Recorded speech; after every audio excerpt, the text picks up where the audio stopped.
അന്താരാഷ്ട്ര മയക്കുമരുന്ന് ദുരുപയോഗ വിരുദ്ധ ദിനമാണിന്ന്. ലഹരിയുടെ ഭീകരമായ ഭവിഷ്യത്തുകളെക്കുറിച്ച് അവബോധം സൃഷ്ടിക്കാനും അതിനെതിരെ ശക്തമായ പ്രതിരോധം തീർക്കാനുമുള്ള ഒരു ആഗോള ആഹ്വാനമാണ് ഈ ദിനം.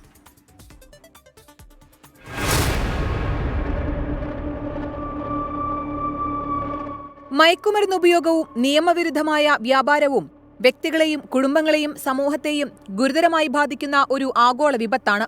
ഏറ്റവും ഒടുവിലെ കണക്കുകൾ പ്രകാരം ആഗോളതലത്തിൽ 29.2 കോടി പേർ മയക്കുമരുന്ന് ഉപയോഗിക്കുന്നതായി കണ്ടെത്തിയിട്ടുണ്ട്. 22.8 കോടി പേർ കഞ്ചാവ് ഉപയോക്താക്കളും 6 കോടി പേർ ഓപ്പിയോയിഡ് ഉപയോക്താക്കളും 3 കോടി പേർ ആംഫെറ്റാമൈൻ ഉപയോക്താക്കളുമാണ്.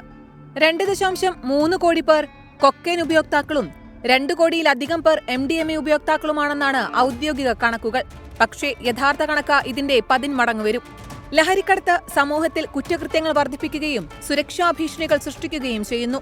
മാനസികവും ശാരീരികവുമായ നിരവധി ആരോഗ്യ പ്രശ്നങ്ങൾക്കും ഇടയാക്കുന്നു. ലഹരിക്ക് അടിമപ്പെടുന്നവരെ ശിക്ഷിക്കുക എന്നതിലുപരി അവർക്ക് ലഹരിയിൽ നിന്ന് പുറത്തുവരാൻ ആവശ്യമായ സഹായവും പിന്തുണയും നൽകുകയാണ് വേണ്ടത്.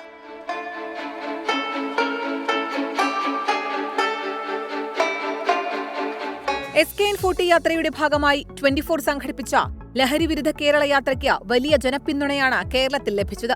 മുഖ്യമന്ത്രിക്ക് 24 സമർപ്പിച്ച റിപ്പോർട്ടിലെ കണ്ടെത്തലുകൾ സർക്കാർ അംഗീകരിക്കുകയും നടപടികൾ സ്വീകരിക്കാൻ ആരംഭിക്കുകയും ചെയ്തു കഴിഞ്ഞു. Research desk 24.